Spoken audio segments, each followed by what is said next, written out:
I'm going to be going through a list of repairs. I've got a list of things that when I'm putting a deal together, I'm just asking the agent about the property. I'm like, okay, what's going on with this? What's going on with this? George, we're having fun with this right now.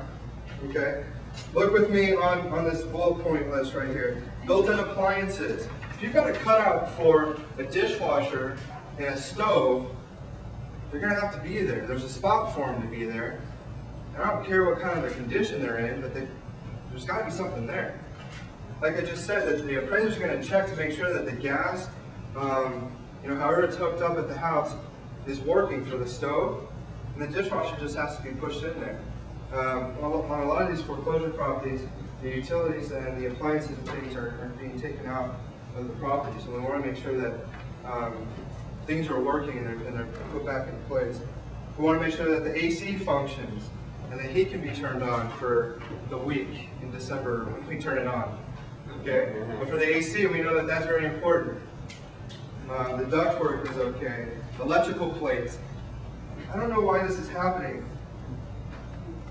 but the electrical plates, these little things right here,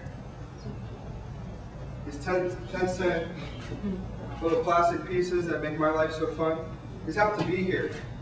I don't know why there's any exposed wiring or anything like that, but go to Home Depot, make sure they're there. It's a couple cents to get them replaced and taken care of, but the appraisers are going to look at that. Overhead light fixtures have to be functioning. Exposed wood. Here's a fun one I've been dealing with. Who would have thought that a patio on the back of the house with deferred maintenance, the thing's never been painted or stained, has to be painted or stained. It's an appraisal condition now for FHA. I think it's because they don't want people to get slivers or something like that. Right? I don't get it, but that's one requirement. I don't have to understand why all these things are happening. I just have to be able to get you the information so we can get these things closed. All right, so that's a fun one. Exposed wood must be painted or stained. The garage door has to open and close with the remote.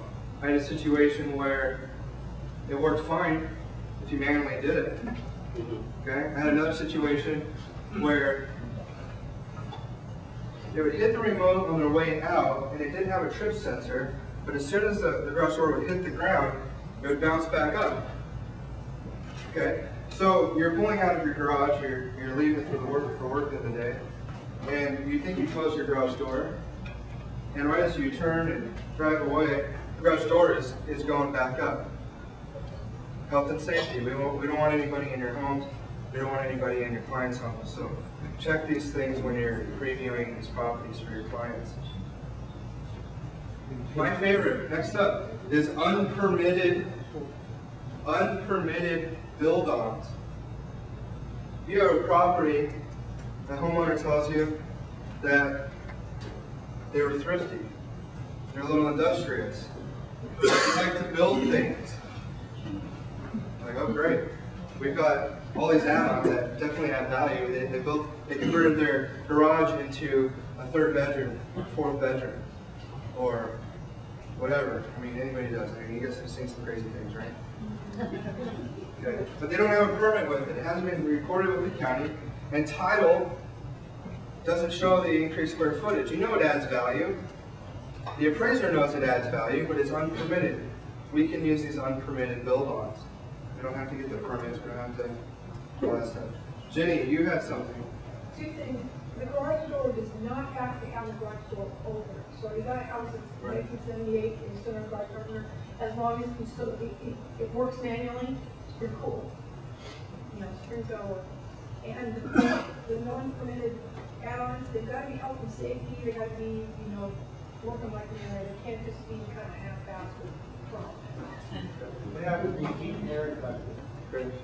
Yes, that's right. With the unpermitted build-ons, quick note down there, it just says, it must be completed in workmanlike manner. Fix your broken windows.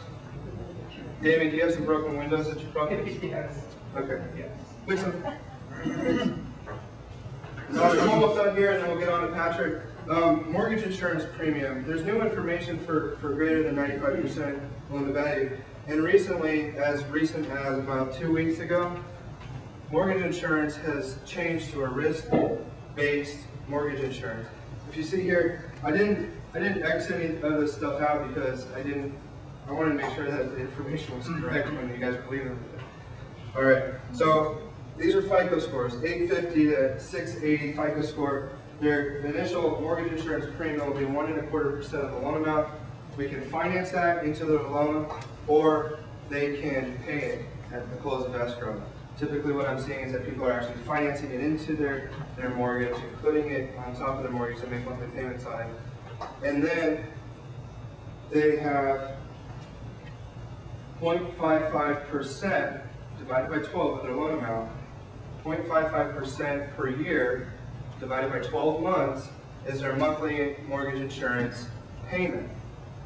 Okay, what you're saying, Sean, you just told me that they're paying 1.25% up front and it's financing their loan.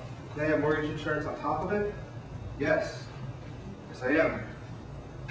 0.55% of the loan amount will be the monthly mortgage insurance that they are making, they're paying. It's going to be included in their monthly payment. Taxes, hazard insurance, mortgage insurance, principal and interest. It's going to be their entire mortgage payment. Okay. So you can kind of see here how it affects the mortgage insurance premium. I'm not going to go over everything. At the bottom here, the last two lines here, it says financed or prepaid. I already mentioned that. You can do it either way. Okay. As far as condos go, let us know if the property is a condo. Not all condo units are FHA approved. We can do a spot review to make sure that they are approved. If the tract isn't approved or if it's new or whatever, we can take a look at these. But condos should be a red flag. You want to make sure that if your client is getting an FHA loan, that the condo is approved. And we've got the list. All I need really is the tract number and one other number that's on